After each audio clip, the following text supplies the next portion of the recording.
بسم الله الرحمن الرحيم.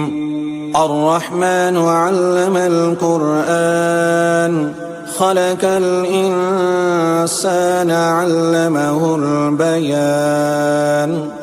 الشمس والقمر بحسبان والنجم والشجر يسجدان. والسماء رفعها ووزع الميزان ألا تطغوا في الميزان وأقيموا الوزن بالقسط ولا تخسروا الميزان. والأرض وزعها للأنام فيها فاكهة والنخل ذات الأكمام والحب ذو العصف والريحان. فبأي آلاء ربكما تكذبان؟ خلق الإنسان من صلصال كالفخار وخلق الجان من مارج من نار.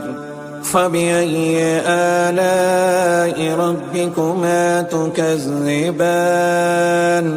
رب المشرقين ورب المغربين.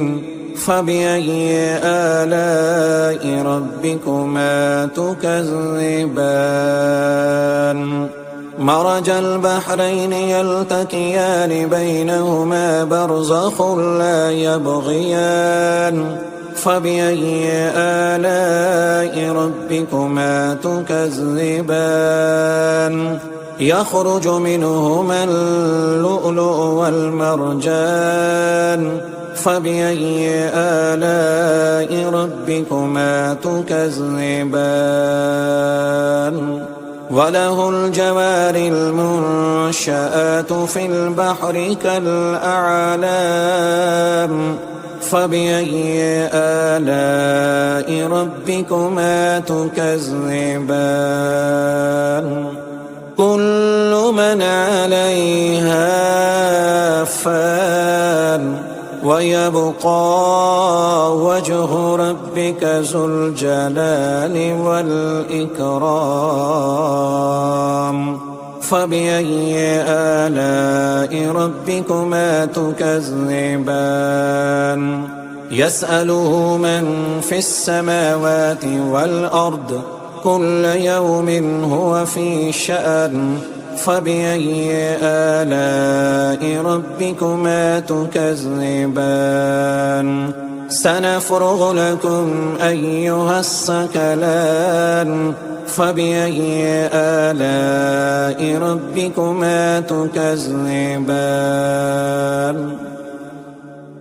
يا معشر الجن والإنس إن استطعتم أن تنفذوا من أقطار السماوات والأرض فانفذوا لا تنفذون إلا بسلطان.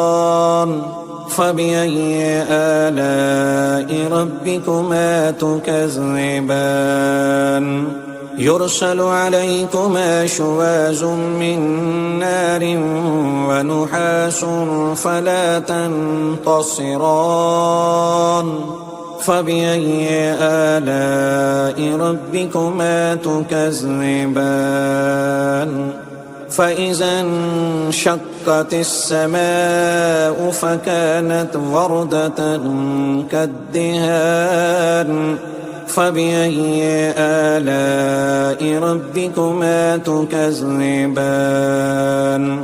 فيومئذ لا يسأل عن ذنبه إنس ولا جان.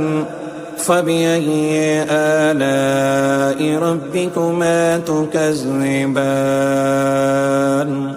يعرف المجرمون بسيماهم فيؤخذ بالنواسي والأقدام. فبأي آلاء ربكما تكذبان هذه جهنم التي يكذب بها المجرمون يطوفون بينها وبين حميم آن فبأي آلاء ربكما تكذبان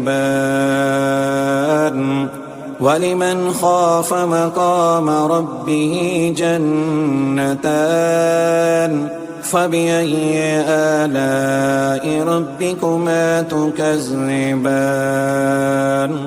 ذواتا أفنان فبأي آلاء ربكما تكذبان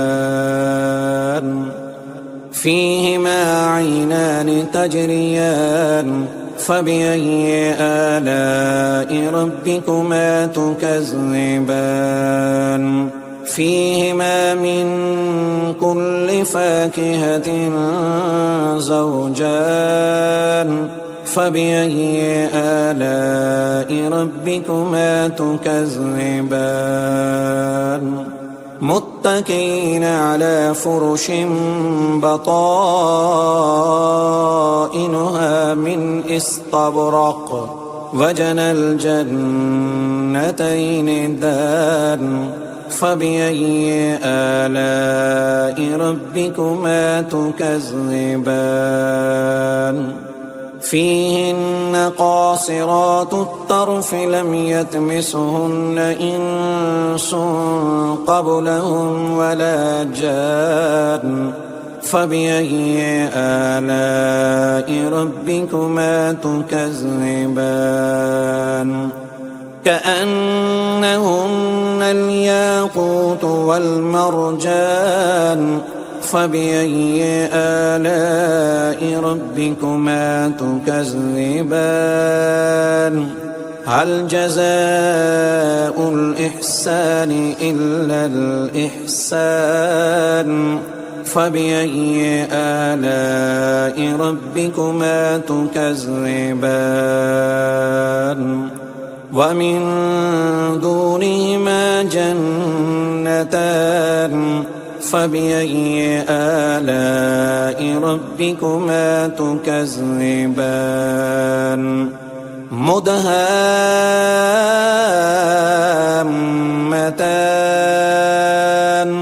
فبأي آلاء ربكما تكذبان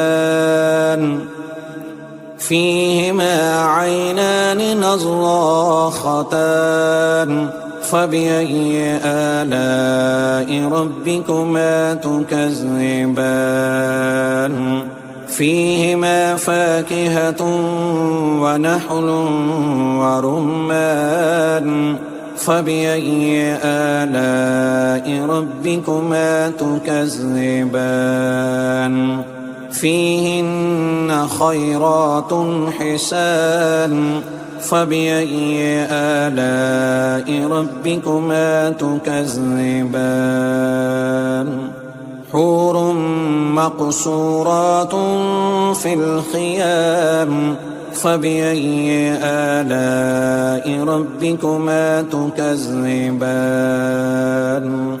لم يطمثهن إنس قبلهم ولا جان فبأي آلاء ربكما تكذبان متكئين على رفرف حجر وأبقري حسان فبأي آلاء ربكما تكذبان تبارك اسم ربك ذي الجلال والإكرام.